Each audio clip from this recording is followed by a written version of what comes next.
welcome to Building the Brand. This is a behind the scenes look because I know everybody is probably just curious how it works. This is a behind the scene look at how I am building my new company called GoodRobe & Co. This is our first episode, and so I think the question that I get most often from people is, where the inspiration came and, a little bit about my background. So basically I have always, I think from birth, this is something that I've been meant to do, is to have a clothing company. And I think the first time I realized it, and it's funny because I didn't remember this until recently when somebody was asking me how far back does my love of fashion go? And I remember being a little girl and we all had Barbies. But it was really funny, the difference between me and every other girl was that they all had lots of Barbies. The one with the red hair, the blonde, the bikini one. And I had one Barbie.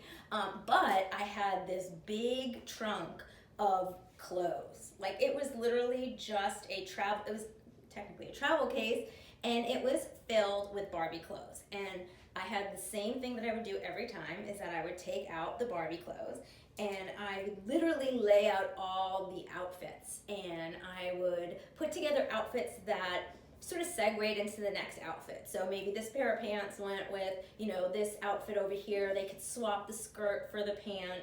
I had no use for Barbie herself.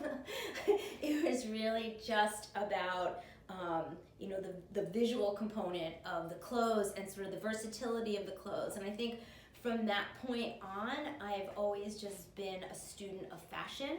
And of course that goes in different ways. My dad is actually an artist, and my grandmother was a worker for Estee Lauder. So she had all these drawers of makeup and colors, and there was always this idea of transformation. And of course, with my dad's artistic background, it was always sort of this place of creativity. Obviously, that has not transcended anywhere in my life. But yeah, I love color and I love design. But I think what's always made me a little bit different is that there's always been a science part of my head.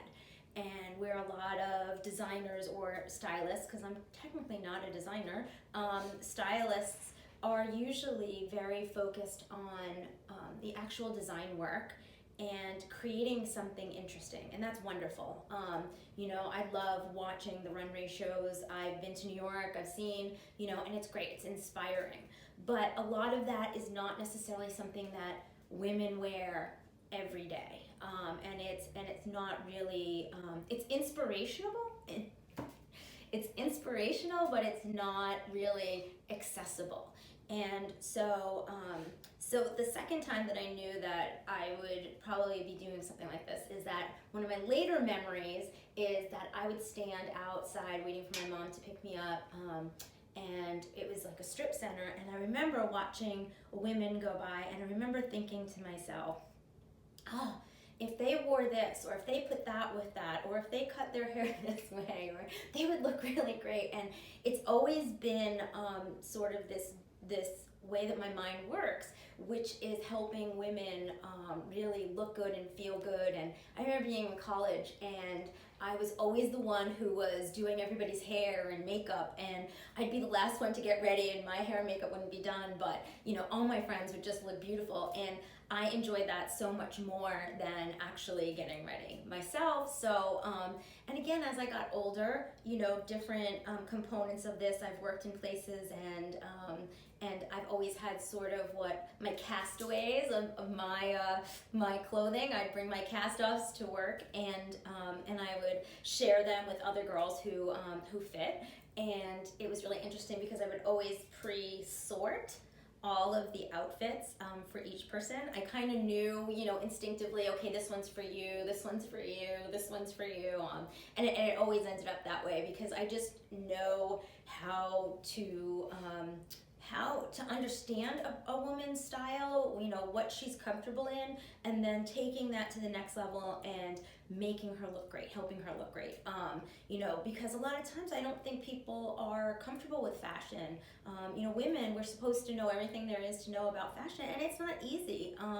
You know, now especially with social media, and you know, we're expected to look a certain way, and I don't think that there is any sort of easy guidelines for women to follow, or you know, there are tutorials, but it's not been made very easy, you know, for people. So there was a point in time in my career that I was in charge of fashion and jewelry, and you know, I moved up the ranks as a buyer, became a divisional merchandise manager and fashion director, and I actually would oversee the selection process for the product, whether it was jewelry or fashion. You know, perfect. This is exactly how my head works.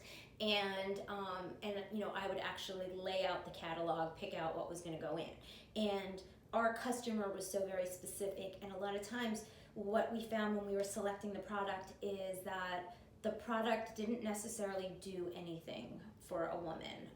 It didn't actually help in any way, and 9 times out of 10 I had to make edits to the clothing to actually make sure that it, you know, helped a woman's figure. So a lot of times it was too short, or it needed to be widened or lengthened or changed. And you know, I think that creating my own line was always something that I wanted to do, but I didn't necessarily ever really consider. I didn't necessarily think it was something that would ever happen for me, so I almost, you know, didn't believe in it. But when I saw how what I created and what I put together, you know, resonated with people, I realized that there was some potential for me to do that. And as you know, the last few years, we've seen things like Stitch Fix and the rise of fast fashion, and there's all of these like one-off outfits. And I feel like all of the places that we used to go to get great basics have fallen by the wayside.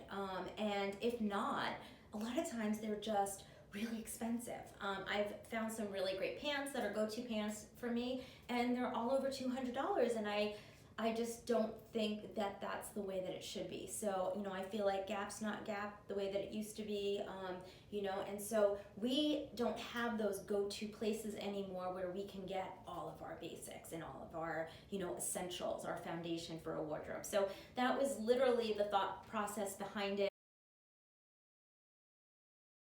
So there are 3 principles that, or guidelines that I feel have, that really were in my head when I started this journey, and I'm hoping to really show that in the clothing and portray that in the line, is that basics do not have to be boring. You know, a lot of times it's those little details that make all the difference between, you know, an interesting, great basic and just something boring that you do not want to put on, or you don't gravitate towards. You know, second should be that it's accessible. You know, everybody should have access to great basics, and you know, honestly, nothing should be out of range for people to purchase. So my goal was to not only, you know, create these items with a very high quality, but because it's direct to consumer, remove those markups. And you know that there are huge markups, or else, you know, retailers wouldn't be able to stay in business marking things 50%, 75% off. And at the end of the day, I'd rather just pass that savings directly on to you and make sure that you feel really good about yourself. And then the last principle is that if anybody has ever seen any shows about what makes you look good, a lot of times we'll talk about structured clothing, and basics are always considered to a certain extent structured, meaning, you know, you're talking about maybe a blazer, you know, a structured pant. And I think with how fabrics have developed over the years, yes, there's going to be some structure to them that will always help somebody's figure, but they should be comfortable. So there's no reason, you know, to not have pants that have Lycra in them and you feel like it's a second skin. You should have that structure, but that structure should be offset with, you know, a fabric that helps you to move and you feel comfortable. I have one of our basic dresses, which is my favorite item so far. I'm sure it'll change. It always changes. I like something and then I like something else, but the dress is my favorite. And when I did the video for it, I actually realized that I didn't take it off after the video. It was just comfortable sitting around in the house, and I was like, oh wow, you know, I look great, but I'm also comfortable. And those are my goals with GoodRobe, and I'm so glad that you're coming along for this journey.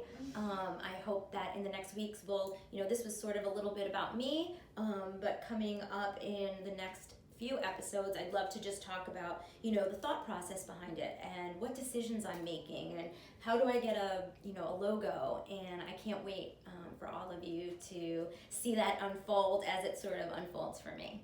So till next time, thanks for joining.